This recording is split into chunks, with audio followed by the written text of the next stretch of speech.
কলিহত জীব তোমরা কৃষ্ণ বলে কাঁদো, প্রাণ গৌর বলে কাঁদো, তাহলে তোমাদের ওই ত্রিতাব জ্বালা দূরীভূত হয়ে যাবে। তাই আজ মহাজন কি বললেন গো? তিনি আজকে বললেন আমার গোড়াগুলো কখনে না যায়, কত শত আনন কত চতুরানন বরনিয়া ওর নাহি পায়।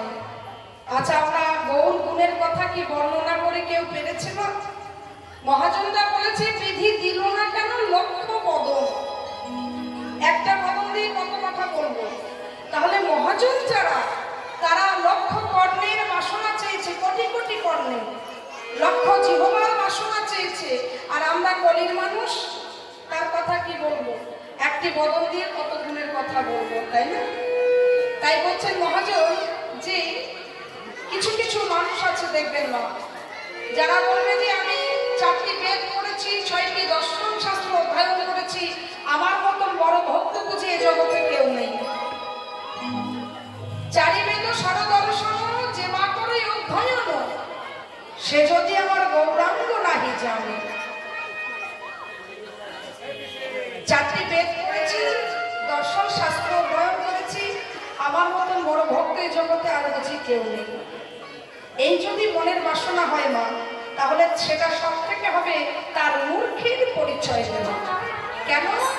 আমার গৌরকে যে না জানে, আমার গৌর চন্দ্রকে যে সার না করতে পেরেছে, তার ওই দর্শন শাস্ত্র পড়েই বা কি হবে, আর বেদ পাঠ করেই বা কি হবে? জানো মায়েরা, এক ভক্ত ছিল, সেই ভক্তটি ওই গীতার প্রথম কথাটি দেখে গুরুদেব যখন দীক্ষা দেন, দেখবেন আমাদেরকে সকলকে একটা গীতা দেয় হাতে দিয়ে, বলে এটা প্রত্যেকদিন অধ্যয়ন করবে। তা গীতাতে সেই ভক্তকেও দিয়েছেন। তিনি কি করেন? তিনি তো পড়াশোনা জানেন না, তা গীতা থেকে দর্শন করে আর কাঁদে আর রেখে দেন। পাড়া প্রতিবেশী সবাই বলে বাপ রে বাপ, বড় ভক্ত হয়েছে, যেন গীতার ভেতরে কি আছে সব জেনে বসে রয়েছে। এখন পরস্পর যখন বলা বলি করে, ভক্তটি খুব কাঁদে, দুটি নয়ন বাড়ি পরিশ্রম করে কাঁদছে। ভগবান আর রইতে পারলেন না, ছুটে এসে বলছে, ভক্ত তুমি গীতাকে দর্শন করে প্রত্যেকদিন কাঁদো, কেন কাঁদো? কি এমন দেখতে পাও যে তুমি দুটি নয়ন বাড়ি পরিশ্রম করে কাঁদো? বলছে, প্রভু কি দেখে জানো না? ওই অর্জুনকে দেখে, আর বলছেন, প্রভু তুমি যখন এসেছো আমার সম্মুখে, সাক্ষাৎ যখন এসেছো, তবে তোমার কাছে একটা কথাই বলতে চাই, আমি এই গীতাকে দর্শন করে কেন কাঁদি জানো? আমি মনে মনে ভাবি, সবাই তো তোমার চরণ দর্শন করে কাঁদে, তোমার চরণ পাওয়ার আশায় কাঁদে, কিন্তু প্রভু এই ভক্তটি কত বড় ভক্ত, যার রথের সারথি কিনা তুমি হয়েছো। নিতাই গৌর হরি বল।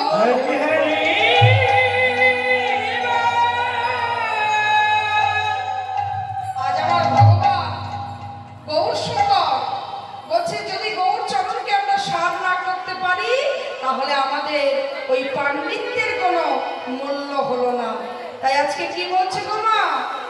আজকে আমার মহাজন বলছে যে আমার গৌরাঙ্গকে যে সার করে, বলে বেদ বেদাদয়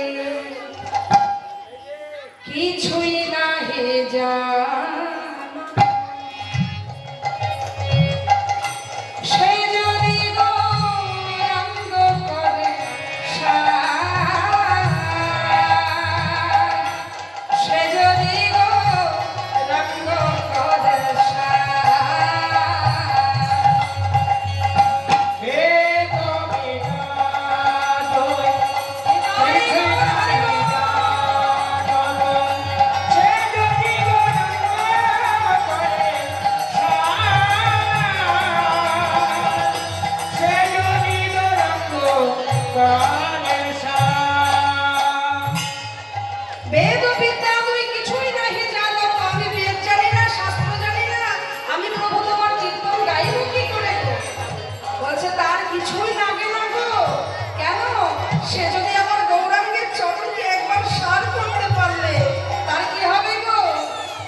শ্রী চৈতন্য চরিত এমনই কথা, তার গুণের কথা এমনই, যদি কেউ কিছু না জানে না বোঝে, একমাত্র গৌরচরণকে সার করে, সে কিন্তু সবটাই করাতে পারে না। তার জ্ঞান আপনা হতেই আসে, কেন? সে গৌরচরণকে শুধুমাত্র সার করেছে, তাই না? তাই সেই নয়নানন্দ দাস তিনি আজকে কি বললেন? সেই তো সকলেই জানে, সর্বসিদ্ধি করতলে তার, সর্বসিদ্ধি করতলে তার, আহা করতলে তার রে, সর্বসিদ্ধি করতলে তার রে।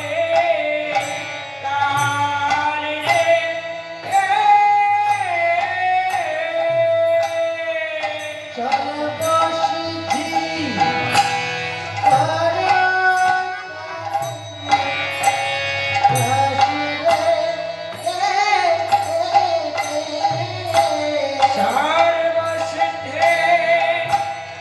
করতলে তার রে। সর্বসিদ্ধি করতলে তার রে। সর্বসিদ্ধি করতলে তার রে। সর্বসিদ্ধি করতলে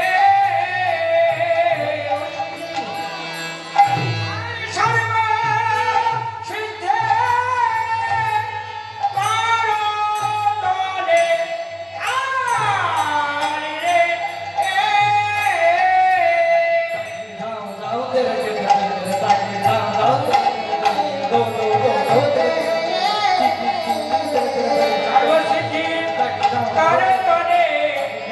রে। সর্বসিদ্ধি করতলে তার রে। সর্বসিদ্ধি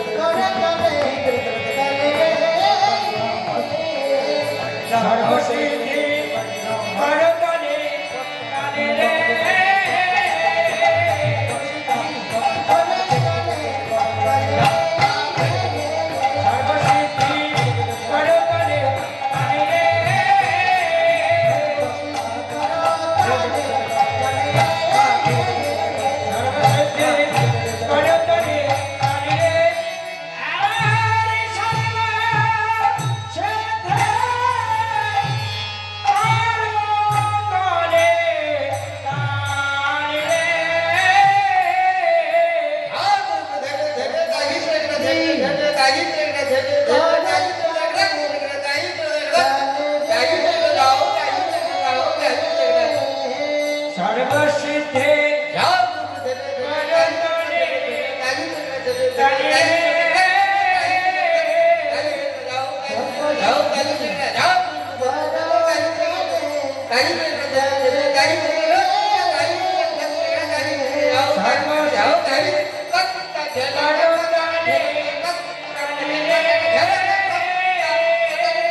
জয় নিতাই জয় গৌর, জয় রাধেশ্যাম। আসুন না, আমরা এখন যাব সেই ভজন রাজ্যে। ছোট্ট একটি ভজন গীতের মাধ্যমে গৌরাঙ্গ মহাপ্রভুর রাতুল রাঙ্গা চরণে প্রণাম জানিয়ে এবার মধুময় সভা বৃন্দাবনে যাব। আলোচ্য লীলার গীতব্য বিষয়বস্তু ভগবান শ্রীকৃষ্ণের বাল গোপালের মৃত্তিকা ভক্ষণ। এই হচ্ছে আমাদের লীলা প্রসঙ্গ। কিন্তু মা সেই লীলার আস্বাদনের জন্য ব্রজভূমে যেতে গেলে আমাদের রাধা ঠাকুরানীর জয়গান গাইতে গাইতে আমরা সুধা মধুময় বৃন্দাবনে প্রবেশ করব। চলুন সবাই মিলে আমরা সেই বৃন্দাবনে যাই। কেমন? কোথায় যাব বলছে কেন? যার নাম, যে গ্রামের নাম সুধাম বৃন্দাবন গোকুল, সেই গোকুলে আমরা যাব, প্রবেশ করব। তা নইলে তো গোপালের লীলা আস্বাদন হবে না মা। তাই আসুন সেই স্থানে আমরা যাই। জয় জয় রাধা রানী কি জয়, বিহারী লাল কি জয়, সরস্বতী শিরোমণি কি জয়, রাধেশ্যাম। कृष्ण जिनका नाम है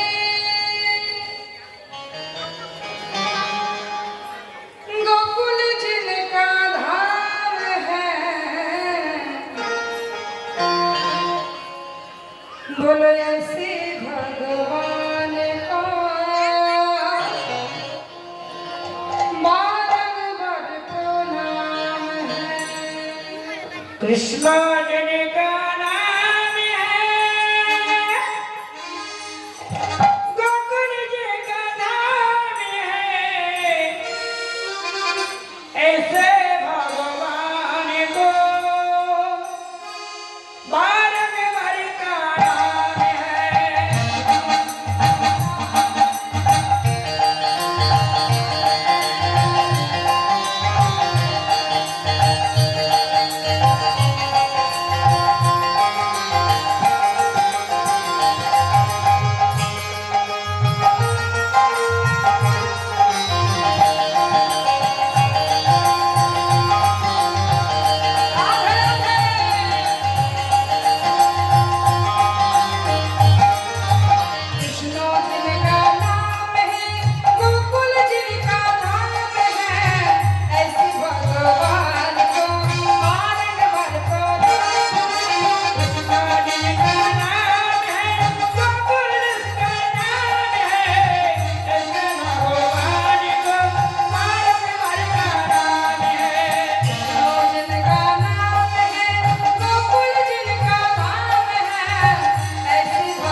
যশোমতি জিনকি মাইয়া হে, যশোদা যার মা হয়, আর বাবার নামটা কি?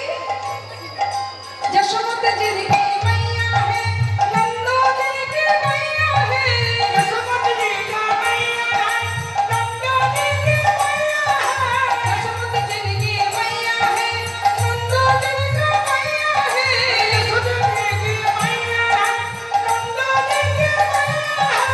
ऐसे नील भावना, ऐसे नील भावना,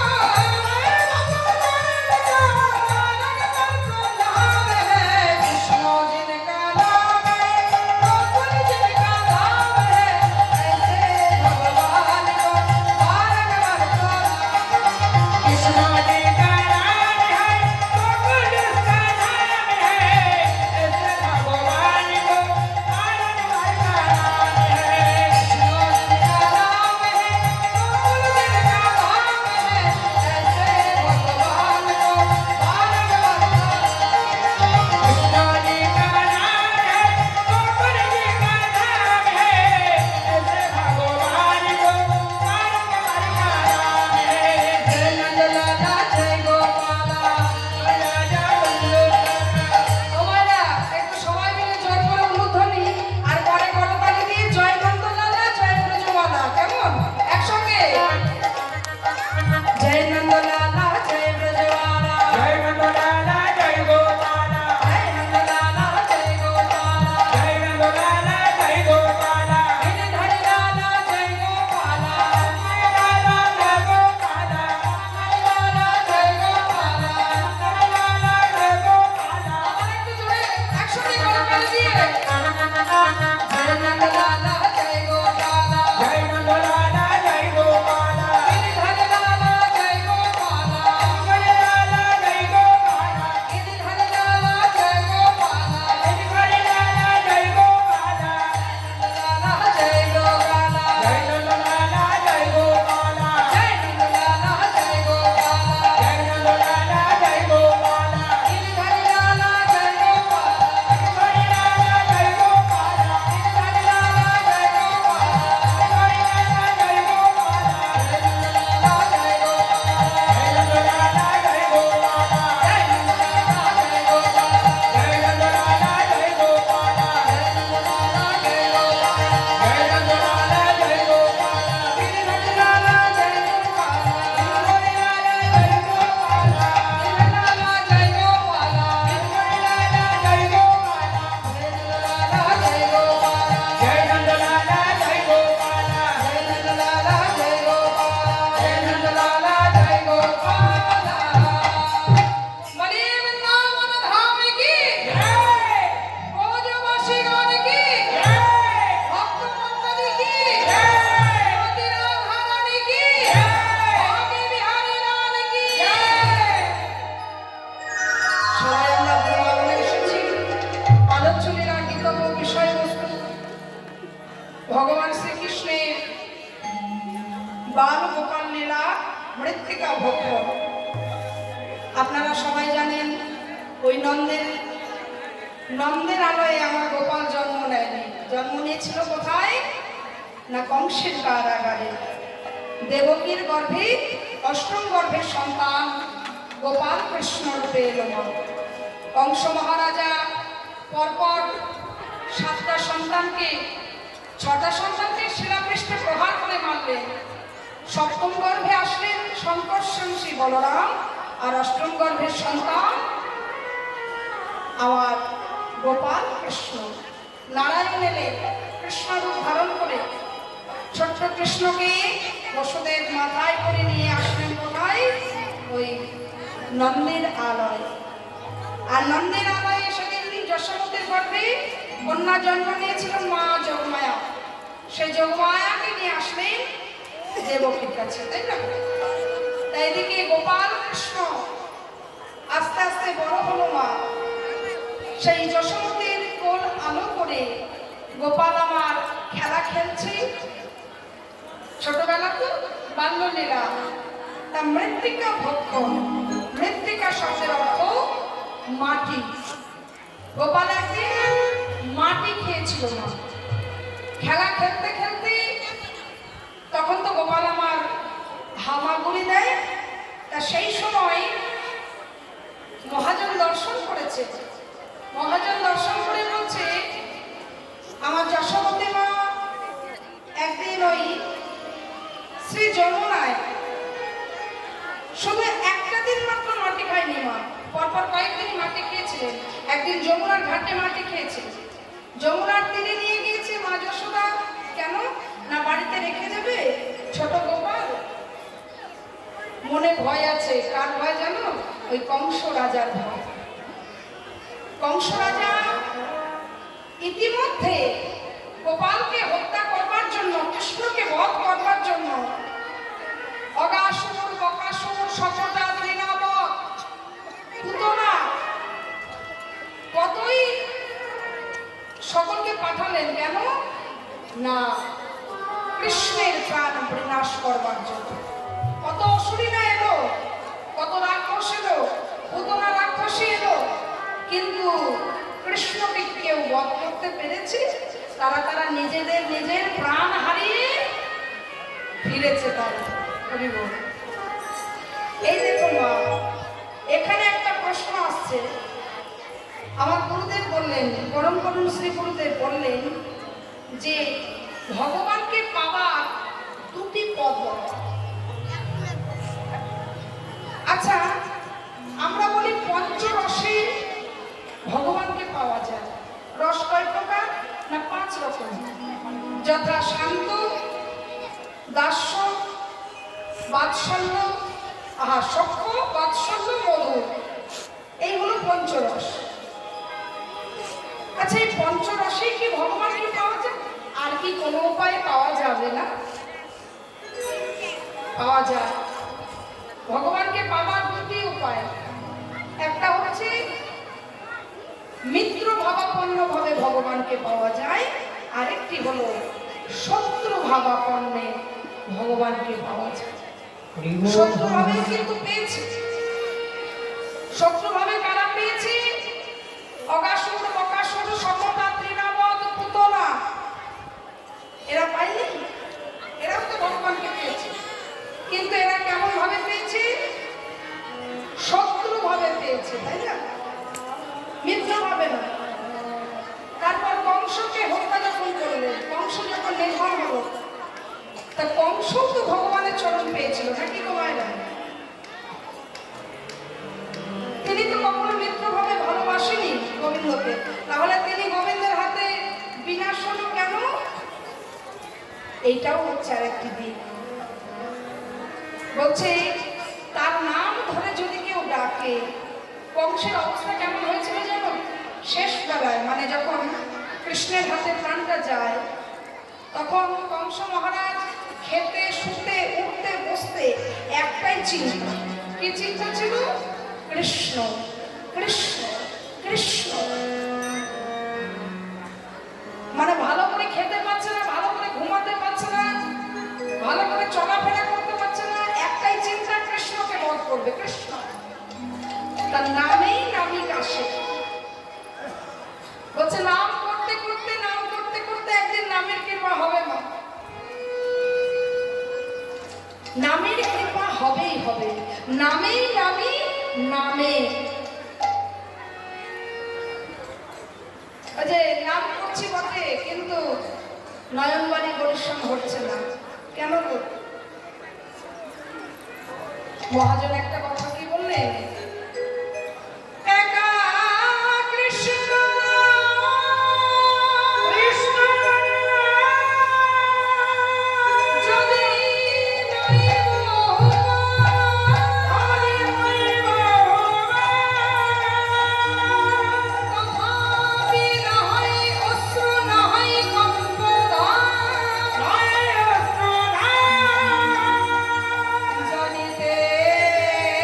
হই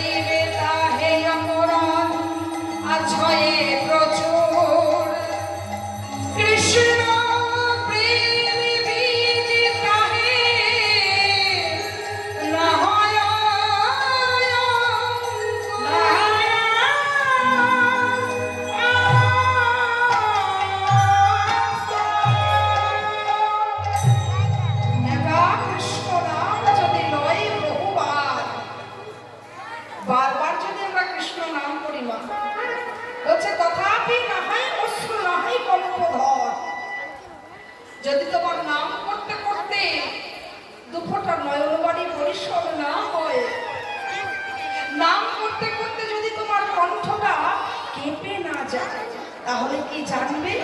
জানবে তোমার মধ্যে আমার মধ্যে অনেক অপরাধ আছে, যে অপরাধের জন্য নামের কৃপা হচ্ছে না, যে অপরাধের জন্য আমার নামের কৃপা হচ্ছে না। তাই আজ কংস মহারাজ তিনি নাম করতে করতে একটাই নির্দিষ্ট চিন্তা ছিল, কৃষ্ণ। কৃষ্ণ বিনা আর চিন্তা করছেন না। তাই কৃষ্ণের হাতে তার প্রাণটা বিনাশ হয়েছে। এদিকে কি হয়েছে মা? মাতা যশোমতী ওই সেই কংস রাজার ভয়ে, কংস রাজার অত্যাচারের ভয়ে গোপাল কৃষ্ণকে কি করলেন না, ওই যমুনার ঘাটে নিয়ে গেলেন কোলে করে। যমুনার ঘাটে যখন কোলে করে নিয়ে গেলেন, ওই ঘাটের পাড়ে গোপালকে বসিয়ে রেখে তিনি যমুনায় জল আনতে গিয়েছেন। এমন সময় সকলে যখন ধরিত্রী মা, সেও তো চায় গোবিন্দ কৃপা পেতে, তাই না? সেও চায় বৃন্দাবনের বলছে বৃক্ষ গুল্ম লতা পশু পাখি কীট পতঙ্গ তারা সকলেই কৃষ্ণকে সেবা দিতে চায়, গোবিন্দ সেবা দিতে চায়। যেই না ভগবান অবতীর্ণ হলেন ওই কংসের কারাগার থেকে বৃন্দাবনে এসেছি মা, মথুরা থেকে বৃন্দাবনে এসেছি। বৃন্দাবনের লতায় পাতায় সকলে সব মধুর, কেন না আমার মধুময় কৃষ্ণের আগমন হচ্ছে। মধুময় শ্রীধাম বৃন্দাবন, বৃক্ষ গুল্ম লতা মধু মধুর, আকাশ বাতাস পশু পাখি কীট পতঙ্গ তারা সকলেই মধুর, কেন না মধুময় কৃষ্ণের আবির্ভূত হয়েছে। এই যে বাবা মধুর বৃন্দাবন আমরা বলি, মধুর বৃন্দাবন, এর মধ্যে দেখুন একটি জিনিস গোপন আছে। তাহলে কি বৃন্দাবনে সবাই মধুর? ওই শত্রুরা আছে তারাও কি মধুর? হ্যাঁ সবাই মধুর, কেন না সবাই আমার গোবিন্দের আওতায় আছে। এই যখন স্কুলে, আচ্ছা মায়েরা তোমরা যখন স্কুলে পড়াশোনা করতে ওই মোমের পুতুল বানাতে দিতে, পুতুল বানিয়েছো? পুতুল বানিয়েছো মোমের পুতুল? এখনকার ছেলেমেয়েরা মনে হয় বানায় না, আমরা বানিয়েছিলাম। স্কুল থেকে মোমের পুতুল বানাতে দিত, তা তখন কি করতাম, মোম গালিয়ে বাজার থেকে ওই প্লাস্টিকের পুতুল সেটাকে ব্লেডে করে ছিঁড়ে মোম ঢেলে দিয়ে যেই না শক্ত হতো আবার প্লাস্টিকটা ফেলে মোমের পুতুলটা পেয়ে যেতাম, তাই না? আচ্ছা ওই মোমের পুতুলটা বাদ দিন, আপনি বাজার থেকে খানিকটা ক্ষীর কিনে নিয়ে এসে একটা প্লাস্টিকের পুতুল আনুন। এবার ক্ষীরটা যখন গলানো অবস্থায় থাকবে, মানে নরম থাকে, সেই সময় আপনি প্লাস্টিকের ওই পুতুলটার মধ্যে ঢেলে দিন। এবার পুতুলটা যখন ভর্তি হয়ে গেল সারা রাত ফ্রিজে রেখে দিন, সকালবেলায় ফ্রিজ থেকে বের করবেন। এখন প্লাস্টিকটা যখন খুলে দেবেন তখন সেই পুতুলটা তো কিসের পুতুল হবে? ক্ষীরের পুতুল, তাই না? তাই ক্ষীরের পুতুলটা হাতে নিয়ে এবার আমি আস্বাদন করব। প্রথমে চরণটা আস্বাদন করি, কিসের অনুভব হবে না? স্বাদটা ক্ষীরেরই হবে। হাতটা আস্বাদন করলে ক্ষীরেরই স্বাদ পাওয়া যাবে। আবার আপনি ওই মাথাটা আস্বাদন করবেন ক্ষীরের পুতুলে, ক্ষীরই মনে হবে। রাধে রাধে। বদলটা আস্বাদন করবেন, ক্ষীরই মনে হবে। তাহলে একটা ক্ষীরের পুতুলে সবটাই ক্ষীর, যেখানেই আস্বাদন করবেন সবটাই ক্ষীর পাবেন। সকলের চরণে নিবেদন, আমার মধুময় শ্রীধাম বৃন্দাবনে সবটাই মধুর। আকাশ মধুর, বাতাস মধুর, বৃক্ষ মধুর, গুল্মলতা মধুর, কীট পতঙ্গ, ছোট ছোট কীট পোকা হচ্ছে বৃন্দাবনের তারা মধুর। কেন? আদৌ হচ্ছে বৃন্দাবনটাই মধুময়। তা সেই মধুময় শ্রীধাম বৃন্দাবনে যখন আমার গোপাল কৃষ্ণ আবির্ভূত হলেন, আজ আমার গোপাল কৃষ্ণ মৃত্তিকা ভক্ষণ করবে না, মাটি খাবে তুলে।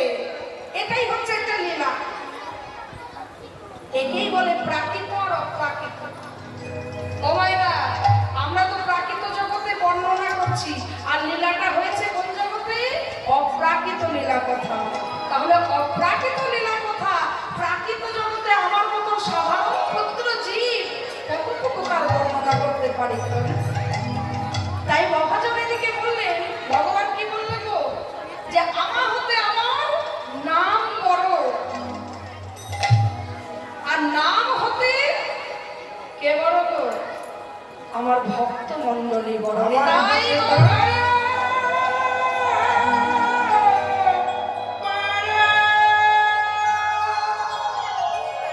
আমার ভক্ত বড়, বলছে ভক্তের কৃপা বিনা ভগবত কৃপা কবু নয়।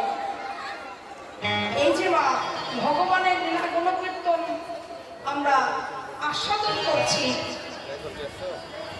বলছি এই জায়গায় দাঁড়িয়ে যদি বলি আমি ভগবানের গুণকথা বর্ণনা করছি, আমি মৌমিতা ভগবানের কোনো কথা বলছি, এটা যদি মনে ভাবি আমার মতো মূর্খ জীব এই জগতে একটাও থাকবে না। কেন না, সে আমার হৃদয়ে বসিয়ে যতটুকু তার কথা বলাবে আমি তার বিনিময় ছাড়া এক কিঞ্চিত বেশি বলতে পারবো না। তাই নয় কি না? আরেকটা কৃপা কি জানো? আমার ক্ষমতা নয়, এখানে সকল ভক্তের ক্ষমতায় আমি বলিলাম। আমার ভগবান নিজে মুখে বলেছে, আমার ভক্তগণ আমি ভালোবাসি, ভক্ত বাঞ্ছা কল্পতরু ভগবান। ভক্তদের বাঞ্ছা পূর্ণ করবার জন্য আজ সেই ভগবত লীলা প্রসঙ্গ কথা। তাহলে প্রাকৃত জগতের কথা, প্রাকৃত জগতে আমার কাছে ক্ষুদ্র জীবের মনে হচ্ছে সামান্য একটি লীলা। আমার গোবিন্দ সামান্য একটু মাটি খেয়েছে, মাকে হাত করে দেখিয়েছে, মা বিশ্ব ব্রহ্মাণ্ড দেখেছে, রাস্তা এইটুকু লীলা। কিন্তু অপ্রাকৃত জগতে এইটুকু লীলার মধ্যে যে কত কিছু লুকিয়ে আছে মা, আসলে আমরা সেটাই আস্বাদন করব। বলছেন মা যশোমতী ওই কংসের ভাই গোপালকে কোলে করে নিয়ে ওই যমুনার ঘাটে গিয়ে বসিয়ে রেখেছে। আর এমন সময় মা যশোমতী যেই না যমুনায় নেমেছে, তৎক্ষণাৎ ওই মা যমুনার সঙ্গে সান্নিধ্য হওয়ার কাছে জানো আর কারাকজন আছে, মা ধরিত্রী। এই বসুমতী ধরিত্রী মা মনে মনে ঠিক করে রেখেছে যে প্রভু তোমার কৃপা কবে কবে। কেন জানো? এতদিন তো গোপাল বৃন্দাবনে এসেছে সবার কোলে কোলে, ছোট্ট গোপাল তো এখনো মাটিতে কেউ পা দেওয়ার মতন হয়নি। আবার দেখবেন অমায়রা, তোমাদের যখন আদরের সন্তান হয়, যখন মাটিতে পা দাও তখন কি করো? আঁচলটা পেতে পা দাও, তাই না গো? দাও কিনা? হ্যাঁ। এই ব্যাপারে আমার কথা বলি, আমার যে দিদি ছিল সে দিদির এতই যত্ন, আমার ঠাকুমা কি করতো, আঁচলটা পেতে দিদিকে নামাতাম। আমি পাশ থেকে দাঁড়িয়ে দাঁড়িয়ে দেখতাম, মানে বসে বসে দেখতাম যে দিদিকে আঁচলে নামাচ্ছে, আমাকে কি নামাবে না। এরকম সকলেরই। আমার গোপালও তাই, মাটি আর স্পর্শ করতে পারছে না। এদিকে মাতা ধরিত্রী বসমতী মা মনে মনে ভাবছে, হে গোবিন্দ কবে তোমার ওই চরণ দুখানি আমি পাবো, তোমার কৃপা কি আমি পাবো না? মা ধরিত্রী মায়ের মনে সাধ গোবিন্দের চরণ যাত ধরিত্রীতে পড়ে। তিনি আশায় বসে আছে। এখন ভগবানের আশা তো ভক্তের আশা ভগবানকে পূর্ণ করতে হবেই। ধরিত্রী মায়ের যেই না বসিয়ে দিয়েছে গোপালকে, ধরিত্রী মায়ের ওপরে চরণ দুখানি যেই না গোপালের পড়েছে, আর ধরিত্রী মা আনন্দে উৎফুল্ল হয়ে পড়েছে। বলছে যমুনার কিনারায় সেই মুহূর্তে যমুনা নদীর তটে মাতা ধরিত্রী দ্বিখণ্ডিত হয়ে গেছে। কেন জানো? দ্বিখণ্ডিত হয়ে ওই ধরিত্রী মা অপর রূপ দর্শন করিয়েছিলেন গোপালকে। তাই আজকে কি হয়েছে? ওই যমুনার ঘাটে এটি একটি লীলা। আরেকদিন কি হয়েছে?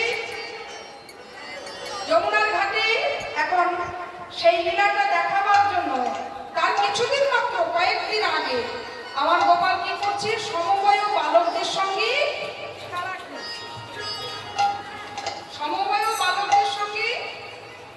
খেলা খেলছে। তাই আজকে মহাজন কি বলছে?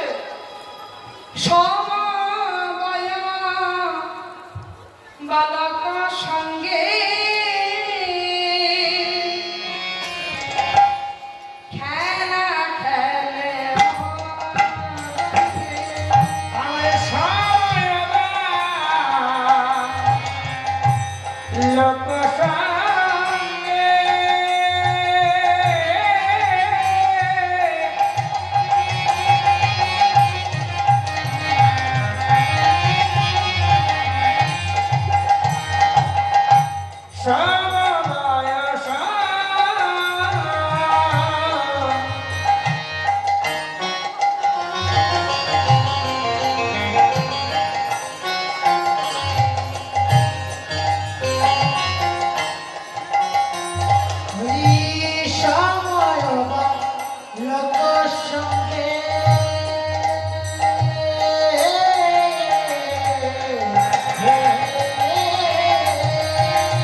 ওমা ওই নন্দালয়ে আরো তো ছোট ছোট শিশুগণ আছে।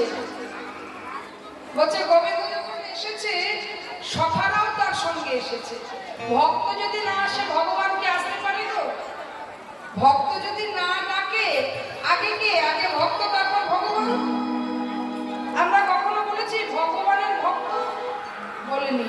আমরা কি বলি? ভক্তের ভগবান। তাহলে ভক্তগণ সকলে আসবে তবেই না ভগবান আসবে। আবার দেখবেন অনেক সময় এই যে ভগবানের দরজা আগে কে খোলে? ভক্ত আগে যাবে দরজা, তারপর তো দরজাটা খুলবে, তাই না? তা ঠিক তদ্রূপ আজকে নন্দালয়ে আমার গোপালের সঙ্গে সমবয় বালক, মানে একই সমান বয়সে যারা আছে খেলার সঙ্গীগণ, সেই বালকগণ সবাই এসেছে। সমবয় বালক সঙ্গে খেলে অতি মনোরঙ্গ। খেলা খেলছে গোপাল, ছোট্ট গোপাল খেলা খেলছে নন্দালয়ে। এমন সময় হামাগুড়ি দিতে দিতে কি করেছে না? তেজি আমার মাখন ননী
মাটি খাচ্ছে, মুখের ভেতরে অনেক মাটি নিয়েছে, মনের আনন্দে মাটি খাচ্ছে। এখন এই দৃশ্যটা দেখতে পেয়েছে কি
গোপাল মিষ্টি খায় মা।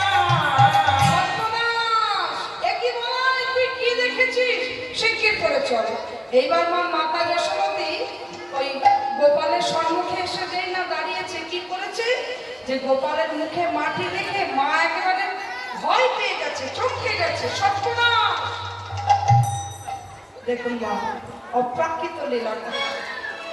আমার মাতা যশোমতী প্রাণের গোপালকে আজকে কাছে পেয়েছে। একটুখানি চিন্তা করুন যে কোন জন্মের সুকৃতির ফলে এমন সুন্দর ভগবানকে কোলে পেয়েছে গোমা। আজকে ভগবানকে পুত্র রূপে পেয়েছে। শুধু এক জন্মের ফলে নয়, নিশ্চয়ই কি এমন পুণ্য করেছিল যে আজ ভগবানকে নিজের সন্তান রূপে পেয়েছে। দেখুন মা, যশোমতী কিন্তু জন্ম দেয়নি, জন্ম দিয়েছে কি দেবকী মা।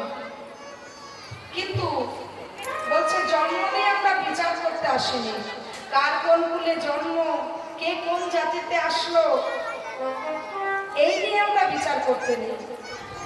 আমরা শুধু দেখবো তার কর্মফল, তাই না? কি এমন কর্ম করেছিল যে ভগবানকে কোলে পেয়েছে? নিশ্চয়ই কোনো না কোনো জন্মের কোনো সুকৃতির ফলে আমার গোবিন্দকে কোলে পেয়েছে, নারায়ণকে কোলে পেয়েছে। কোন জন্মে জানো? বলছে বহু পুরাতন কথা।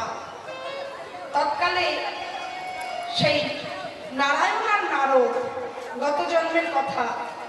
নারায়ণ নারদ কি করেছিল জানো? না, ওই মাতা যশোমতী পূর্ণ করেছিল। কোন পূর্ণ? তিনি গত জন্মে কে ছিল? ধরা সতী।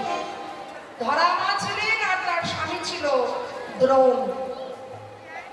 তিনি ছিল দ্রোণ আর ধরা মা, দুই স্বামী স্ত্রীতে তারা নারায়ণের সেবা দিতেন। নারায়ণের সেবা দিতে দিতে নারায়ণ একদিন পরীক্ষা করলেন যে তুমি কত বড় ভক্ত, আমি একবার পরীক্ষা করতে চাই। আর এদিকে নারদের অহংকারকে চূর্ণ করল। নারদ মনে মনে ভাবতো আমার মতন ভক্ত আর বুঝে কেউ নেই, সারাদিন আমি নাম করি, প্রভুর গুণগান গাই, আমার মতন ভক্ত আর কেউ নেই। তা নারদকে শিক্ষা দেবার জন্য ভগবান নারদকে বললেন, নারদ চলো মর্তধামে, আমার এক ভক্ত দেখবে, চলো। তা মর্তধামে ভক্তকে না ধরা সতী, ধরা মা আর দ্রোণ, দুই স্বামী স্ত্রী। এখন ধরা দেবীর বাড়িতে যেই না আগমন হয়েছে, ধরা মা তাড়াতাড়ি করে দরজাটা খুলে দিয়েছে। এসে দেখে দুজন অতিথি নারায়ণ, দুজন ব্রাহ্মণের বেশ ধরে এসেছিল। মা অতিথি নারায়ণকে দেখে ধরা মা মনের আনন্দে ডাকছে, আসুন বাবা, আজ আমার কি সৌভাগ্য, আমার ঘরে অতিথি এসেছে, খুব আনন্দ। এখন ঘরে বসেছে, দুজন ব্রাহ্মণ রূপ ধরে আছে। বলছে, মা গো, আমরা গতকাল একাদশী ব্রত করেছি, আজকে দ্বাদশী পালন তোমার গৃহে করব, তোমার গৃহে করব। এই বলে, যদিও আজকে আমাদের একাদশী তিথি, গতকালও হয়েছে সমাপ্ত মতে, আজকে গোস্বামী মত, যাই হোক সেই দিনটা ছিল দ্বাদশীর ব্রত। এখন দ্বাদশীর দিন সকালবেলায় এসেছে, ধরা মা বসতে যে দেবে বাবা, দুটো আসন নেই বাড়িতে, তাল পাতা দুটো ছেঁড়া চাটাই, সেই ছেঁড়া চাটাইয়ের উপর নারদ আর নারায়ণকে বসতে দিয়েছে।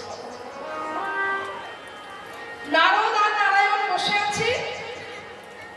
এখন ভগবান ব্রাহ্মণ রূপ ধরে বলেছে, মা গো, তোমার গৃহে আজকে আমরা অন্ন সেবা করব, আর কিছু সেবা না, আজ আমরা রন্ধন করা অন্ন সেবা করব। এই যেমন বলেছে, ধরা মায়ের মনে খুব আনন্দ। ধরা মা বলছে, বেশ তো, আপনারা বসুন, আমার স্বামী ভিক্ষায় গেছে, এখনই ভিক্ষা করে ফিরে আসলে আমি আপনাদের জন্য রন্ধন করা অন্ন ব্যঞ্জন সেবা দেব। এই বলে মা বসিয়ে রেখেছে। এদিকে দ্রোণ দাঁড়ে দাঁড়িয়ে ভিক্ষা আসছে, সেই সময় নারদকে নারায়ণ বললেন, নারদ, দ্রোণ যে কটি তন্ডুল ভিক্ষা করে এনেছে ওই 4 কটি তুমি হরণ করে নিয়ে এসো। সে কি প্রভু, এ আপনি কি বলছেন?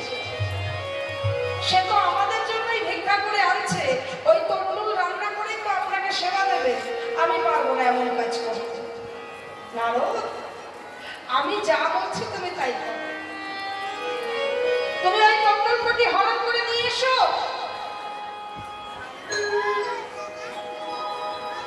নারদ বলছে, প্রভু, এ তোমার কি লীলা?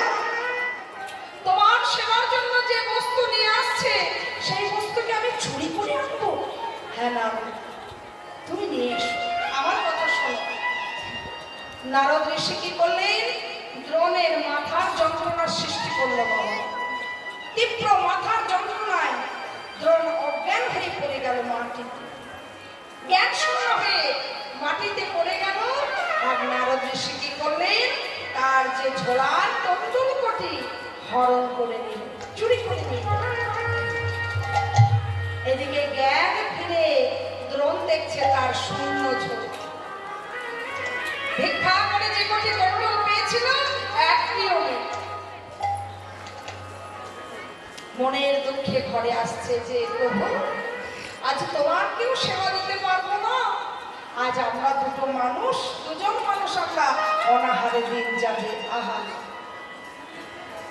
ঘরে এসেছে, ধরা মা তো ব্যস্ত হয়ে আছেন, কেন তার ঘরে অতিথি বসে আছে অভুক্ত হয়ে। তাড়াতাড়ি করে বলছে, স্বামী, তুমি ভিক্ষায় যা পেয়েছ আমায় দাও, আমি এই মাত্র রন্ধন করবো, তুমি তাড়াতাড়ি দাও।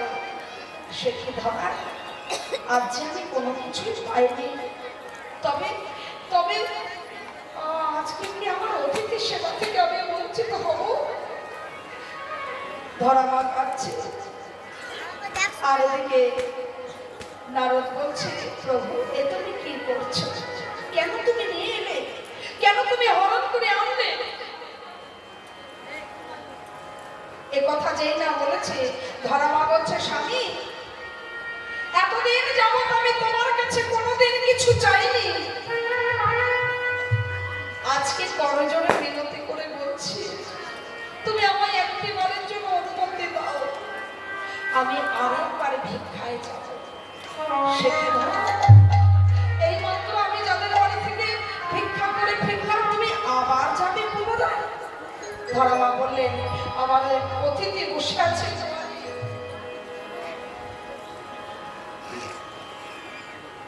জয়নিতাই জয় গো। একটি অনুরোধ আছে যে ভক্তগণ এখানে সকলেরই প্রসাদের ব্যবস্থা করেছেন, দাদা ভাইরা, আপনারা যারা এখনো প্রসাদ পাননি, প্রসাদ পেয়ে সকলে প্রসাদ পেয়ে বসুন, কেমন? যারা যারা বাদ রয়েছেন, প্রসাদ এখনো আপনাদের হয়নি পাওয়ার, তারা সকলে যেন কৃপা করে প্রসাদ পেয়ে নেবে, এটাই হচ্ছে অনুরোধ। হৃদয় গৌর হরি গৌর।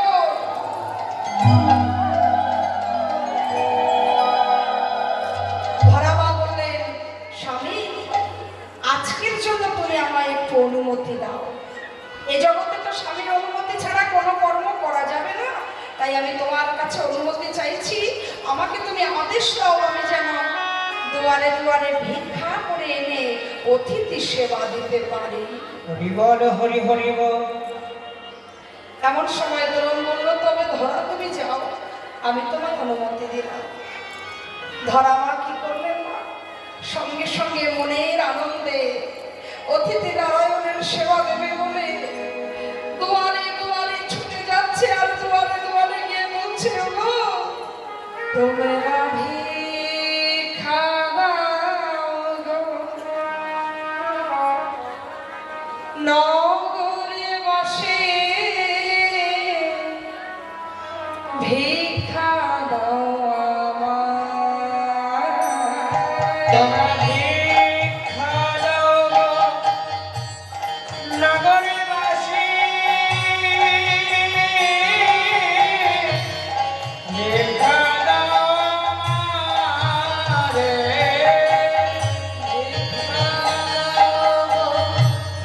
নগর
পাশাপাশি প্রতিবেশী বলছে, এত লোভী গো এরা দুজন ব্রাহ্মণ ব্রাহ্মণী, এই মাত্র এনার স্বামী এসে ভিক্ষা করে গেল, আমার স্ত্রীকে পাঠিয়ে দিয়েছে, এত লোভ, যাও ফিরে যাও। কেউ কেউ প্রতিবেশী দরজায় মুখের উপরে দরজা দিয়ে দিলেন, কেউ এক মুষ্টি তণ্ডুল ভিক্ষা দিলেন না। এ পাড়ায় ও পাড়ায় করে সমস্ত পাড়ায় গিয়ে নিরাশা হয়ে ধরামা মনে মনে ভাবছে, তবে কি আমি অতিথি ব্রাহ্মণের সেবায় লাগতে পারলাম না? হে প্রভু, হে দয়াময়, এ দেহটা কালে কি আবার বিফলে যাবে? তবে কি আমার হলো না অতিথি নারায়ণের সেবা দেওয়া? তোমরা ভিক্ষা দাও নগরবাসী, ভিক্ষা দাও তোমরা ভিক্ষা দাও নগরবাসী, ভিক্ষা দাও আমারে। ভিক্ষা দাও গো নগরবাসী, ভিক্ষা দাও তোমরা ভিক্ষা দাও নগরবাসী, ভিক্ষা দাও আমারে।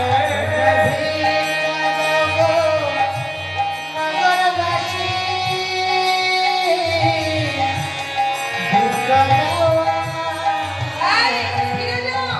একটু আগে তোমার স্বামী ভিক্ষে নিয়ে গেল, আমার এই মাত্র তোমাকে স্ত্রীকে পাঠিয়ে দিয়েছে, এত লোভী ব্রাহ্মণ। দুয়ারে দুয়ারে যেমন মা একটি টাকাও ভিক্ষা পেল না, এক মুষ্টি তণ্ডুল ভিক্ষা পেল না। ধরামা মনে মনে ভাবলেন, এই দেহ আর আমি রাখবো না, ওই নদীর জলে গিয়ে আমি গঙ্গায় ঝাঁপ দেব। কেন? এই দেহ যখন আমার অতিথি সেবায় লাগলো না, এই দেহ রেখে আর কোনো লাভ নেই। তাই ধরামা মনের দুঃখে, তোমায়রা সবাই ঘুরে আসবেন না, সবাই ঘুরে আসবেন না, আসনটা নষ্ট হয়ে যাবে, পরে দেবেন, শেষে দেবেন।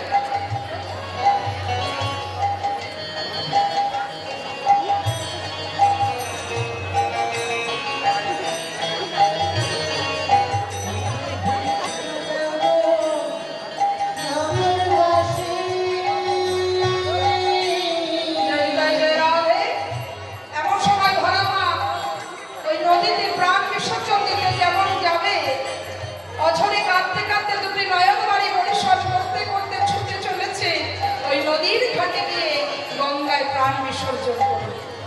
এমন সময় ভোলানাথ আর স্থির থাকতে পারল না। ভোলানাথ কি করলেন? ভোলানাথ সঙ্গে সঙ্গে একটি মুদির দোকানদার হয়ে ওই ঘাটের ধারে বসলেন। ধরামা দেখছে, ওই তো দূরে একজন মুদির দোকান। আমি একবার শেষবারের মতো ওই মুদির কাছে গিয়ে আমি দুটি আঁচল পেতে ভিক্ষা চাইব, যদি মুদির করুণা হয়।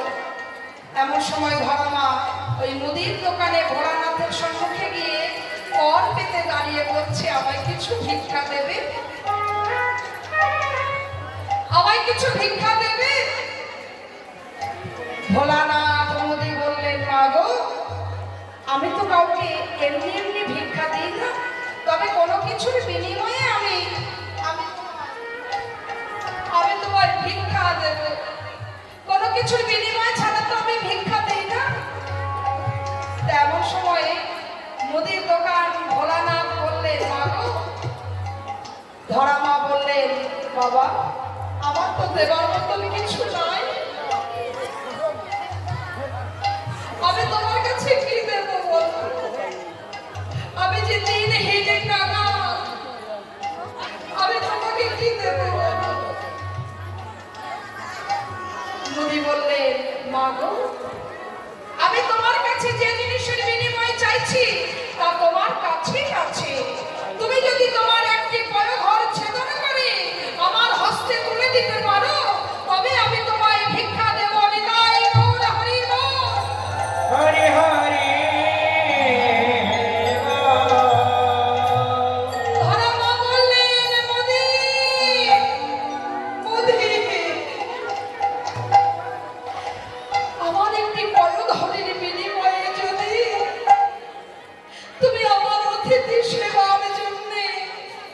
ভিক্ষা দিতে পারো তবে দাও, তবে দাও দাও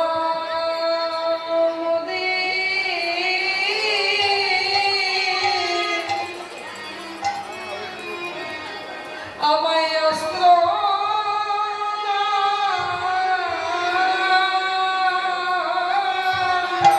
মনে দাও দাও মনে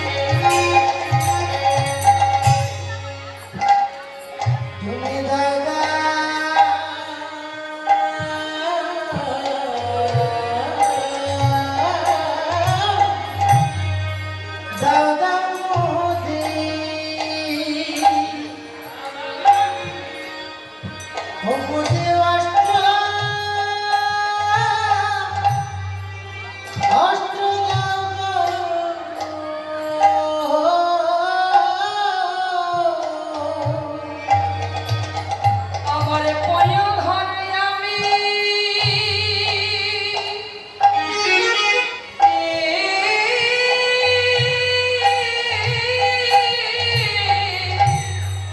আমি ছেদন করে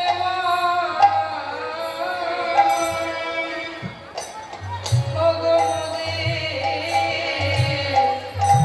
তবে দাও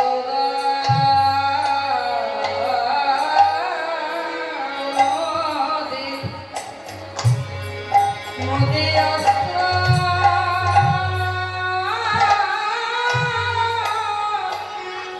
অস্ত্র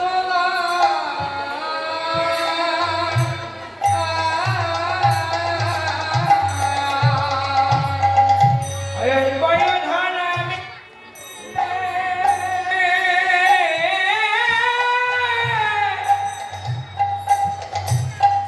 আমি ছেদন করিব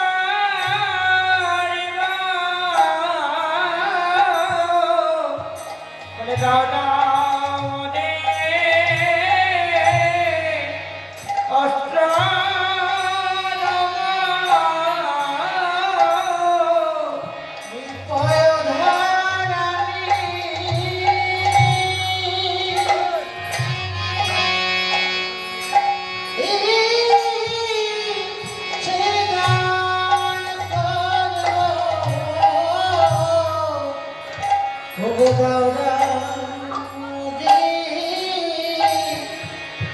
অস্ত্র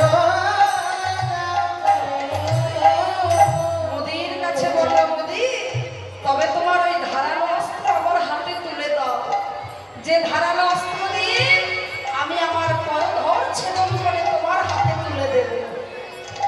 সঙ্গে সঙ্গে ভোলানাথ একটি অস্ত্র যেই না হাতে তুলে দিয়েছে মা, ধরা মা কি করলেন, অতিথি ব্রাহ্মণ সেবার লাগি তার একটি পয়ধর ছেদন করে একটি হাত দিয়ে ধরে রয়েছে সেই ছেদনের অংশটি, আর এক হাতে তার পয়ধর মোদির হাতে তুলে দিয়েছে যেই, আর যে আমার ভোলানাথ স্থির থাকতে পারলো না, অমনি তার মোদি বেশ ছাড়ি ওই ভোলানাথের রূপ ধারণ করে দাঁড়িয়ে বলছে মা গো তোমার কাছে পরীক্ষায় আমি হেরে গেছি মা, তুমি যে অতিথি নারায়ণের সেবার জন্য যে পয়ধর আমার কাছে তুলে দিলে আমি তোমার এই পয়ধর মাথায় করে রাখলাম। সঙ্গে সঙ্গে ভোলানাথ বললেন মা এই পয়ধর আজ আমি মাথায় তুললাম, আগত কলিকালে আমি যখন ওই ভোলানাথ হয়ে যাব তখন আমার সেবায় আর কিছু লাগুক আর না লাগুক তোমার এই পয়ধর হবে শ্রীফল গাছ, অর্থাৎ বেল গাছ, বেল ফল মা, শ্রীফল, বেলের আরেকটি নাম শ্রীফল। কেন? সেটি হলো আমার ধরা মায়ের পয়ধর। তা ভোলানাথ বলে দিলেন যে এটি হবে কলিকালে শ্রীফল গাছ রূপে হবে, আর এই শ্রীফল যদি কোনো ভক্ত আমার সেবা দিতে না পারে কিছু লাগবে না, ভোলানাথকে দেখবেন মা, বেশি কিছু নৈবেদ্য লাগে না। কি লাগে ভোলানাথে? একটু গঙ্গা জল আর বেলপাতা, তাই না? আর একটি বেল দিলে ভোলানাথ সন্তুষ্ট, আর কিছু লাগে না। তাই বলছে আজ আমি তোমার পয়োধর মাথায় নিলাম, আগত কলিকালেও আমি তোমার এই যুগল পয়োধর আমি মাথায় করে রাখলাম। নিতাই গৌর হরি বল। হরি হরে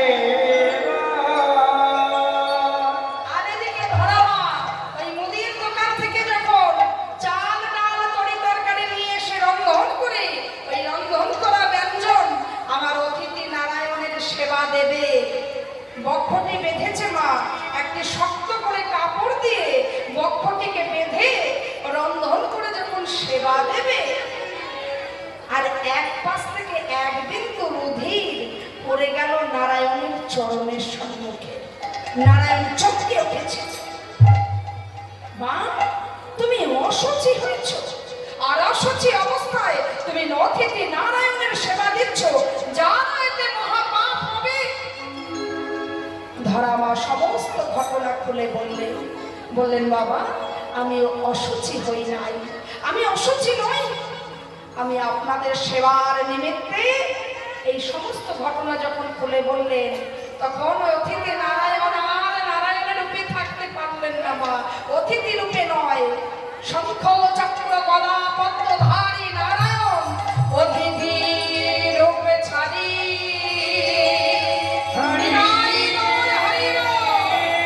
ওই শঙ্খ চক্র গদা পদ্মধারী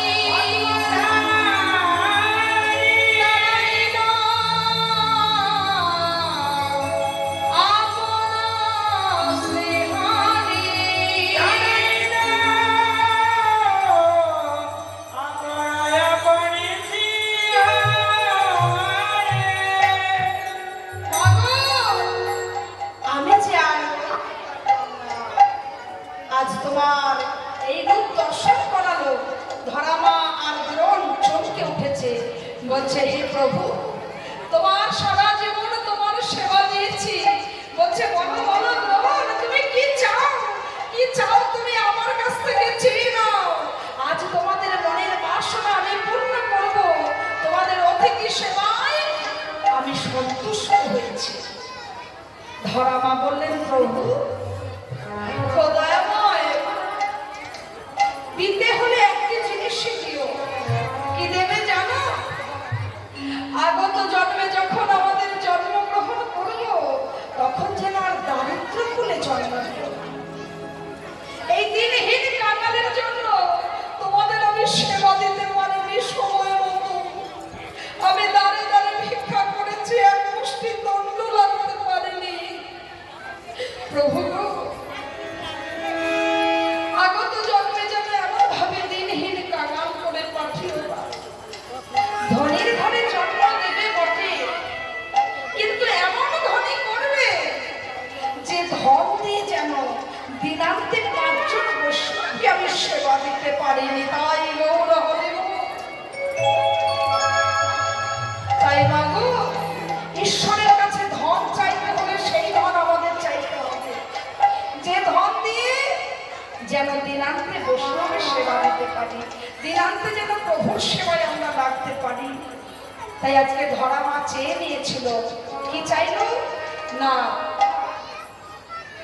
আজকে জন্ম নিল নারায়ণ। বললেন মা, তোমাদের এই অতিথি সেবার জন্য তুমি যে পয়োধর ছেদন করে আমাদের সেবা দিলে, আমি তোমায় কথা দিলাম আগত দাপর যুগে তুমি হবে মা যশোদা আর নন্দপিতা হবে দ্রোণ।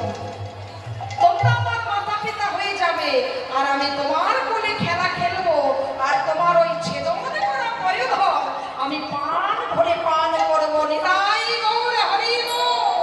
হরি হরি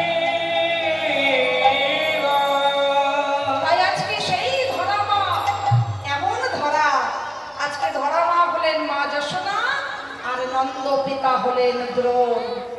সেই ধরা মা মাতা যশোমতী আজকে ক্ষীর স্বর্ণবনী সেবা দিচ্ছে গোবিন্দকে, কিন্তু আমার গোপালে ওই ক্ষীর স্বর্ণবনী আর যে মুখে কিছুই ভালো লাগছে না গো। সে আজকে কি করেছে না আঙ্গিনার উপর আজকে মনের সুখে মাটি খাচ্ছে না। যেই না মাটি খাচ্ছে আর যশোমতি এসে চমকে দাঁড়িয়েছে। যশোমতি কি করছে গো? চমকে দাঁড়িয়ে দেখছে গোপাল আমার মৃত্তিকা খাচ্ছে। আর গোপাল মৃত্তিকা খাচ্ছে আর মনের আনন্দের আর সীমা নেই। এদিকে কি হয়েছে? সেদিনকে তো মা যশোদা এই গোপালকে মৃত্তিকা খাওয়া থেকে বন্ধ করলেন। আর একদিন কি হয়েছে? সেই যমুনার ঘাটে যেই না গিয়েছে মা, সেইখানে মা যশোদা কি করেছে? নামিয়ে রেখে জল আনতে গেছে। এমন সময় বসুমতী দ্বিখণ্ডিত রূপ ধারণ করে, নারী মূর্তি ধারণ করে প্রভুর সম্মুখে এসে দাঁড়িয়েছে। গোপাল কৃষ্ণের উপর এসে দাঁড়িয়ে বলছে, প্রভু তোমার চরণ পাবার লাগি জন্ম জন্মান্তর আমি এইভাবে বসুমতী এই মাটি রূপে আমি এখানে রয়েছি। তাই দয়াময় আজ তোমার চরণ পেয়ে আমি ধন্য। মাতা বসুমতী কি করছে না প্রণাম জানাচ্ছে গোপালের ওই রাঙা চরণে। খুব আনন্দ। এমন সময় ভক্ত ভগবানকে পেলে কি হয় মা? কিছু দিতে হয়, তাই না? এই যে তোমরা ভগবানের দ্বারে এসেছো, ভগবত সেবার জন্য কিছু তো সকলেই দিয়েছো, না দিলে তো আর হয় না। তা সেরকম বসুমতী ধরিত্রী মা ভাবছে, আমি গোবিন্দকে কি দেব? আমার কি আছে আর কি বা আমি দেব? কি দেওয়া যায়, কি দেওয়া যায়? গোবিন্দ সম্মুখে কাঁদছে আর বলছে, প্রভু আমার দেবার মতো তো এই কঙ্করযুক্ত মৃত্তিকা, মানে কাকর বালি মিশানো মাটি, তো কাকর বালি, তাই না? তো কাকর বালি এই কঙ্কর মৃত্তিকা আমি তোমাকে কি দেব? এটাই আমি তোমার হাতে তুলে দিলাম। বসুমতী সেই মৃত্তিকা গোবিন্দর হাতে যখন তুলে দিল, গোবিন্দ বলছে, বসুমতী তোমার চিন্তা নেই, এই কঙ্কর সংযুক্ত মৃত্তিকা আমি আস্বাদন করব। তুমি আমায় দিয়েছ, আমি তো সেবা করবো। ভক্ত আমায় যা দেয় আমি তাই গ্রহণ করি। আমি যে গীতায় শপথ করেছি, পত্রম পুষ্পম ফলম ত্বম যো মে ভক্তা প্রযচ্ছতি তদহং ভক্ত উপহিতমস্যামি প্রযতাৎ মনঃ। যে ভক্ত আমায় ভালোবেসে, যদি কোনো ভক্ত আমায় ভালোবেসে ক্ষীর সর নবনী যদি সে দিতে না পারে, তবে কি আমি সেই ভক্তের ডাকে সাড়া দেব না? তাই তো মহাজন বলছে, কে বলে ভগবান খায় না, কে বলে ভগবান ঘুমায় না, কে বলে ভগবান নাচে না, কে বলে ভগবান গায় না। আজ বসুমতী ওই কঙ্করযুক্ত মৃত্তিকা দিয়েছে, আমার গোবিন্দ তাই আস্বাদন করেছে। কঙ্করযুক্ত মৃত্তিকা খেয়েছে কেন? আজকে এই মৃত্তিকা ভক্ষণে এর পেছনে এটাই উদ্দেশ্য, কি না ধরিত্রী মাতা তিনি দান করেছে তার কঙ্কর সংযুক্ত মৃত্তিকা, আর সেটাই আমার গোবিন্দ বদন ভরে খাচ্ছে। নিতাই গৌর হরি বল। হরে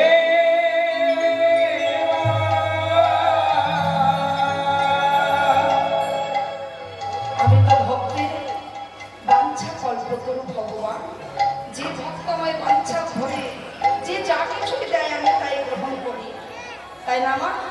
ওই যে উড়িয়াবাসী পরবর্তী বাই তিনি কি করেছিলেন? তিনি ওই যে দাঁতন কাঠি দিয়ে খিচুড়ি রন্ধন করে তার সন্তানদেরকে খেতে দিতেন। আমার জগবন্ধু তাকেও নিমিত্তে সেবা দিতেন। তা জগবন্ধু এসে প্রত্যেকদিন তার সন্তানদের সঙ্গে বসে ওই খিচুড়ি খেত। ভগবান কি পিছিয়ে পড়েছে? সে কি বলেছে আমার নিয়ম কানুন করে দাও? সে কি বলেছে আমায় ক্ষীর সব নবনী না দিলে আমি গ্রহণ করবো না? পত্র পুষ্প ফলম ত্বম যো মে ভক্তা প্রযচ্ছতি তদহং ভক্ত উপহিতমস্যামি প্রযতাৎ মনঃ। যে ভক্ত আমায় ভালোবেসে সে যদি ক্ষীর সব নবনী না পায়, সে যদি একটি ফুল দেয়, আমি তাই গ্রহণ করি। কোন ভক্ত যদি ভালোবেসে আমায় ফুল না পেয়ে একটি পাতা দেয়, আমি তাই গ্রহণ করি। কেউ যদি পাতা না হে গোবিন্দ তোমার প্রণাম বলে ডাকে, আমি যে শুধু এক জন্মে নয়, জন্ম জন্মান্তর সেই ভক্তির কাছে আমি ঋণী হয়ে থাকি। তা সেই ভক্ত আজকে মহাজন বলছে, তাই তো আমার গোবিন্দ আজকে মৃত্তিকা ভক্ষণ করলেন, ওই বসুমতী মায়ের কঙ্কর সংযুক্ত মৃত্তিকা আজ আবার ভক্ষণ করছে। কে বলেছে গো ভগবান খায় না? তাই তো আজ মহাজন কি বললেন, অচ্যুতম কেশবম কৃষ্ণ দামোদরম রাম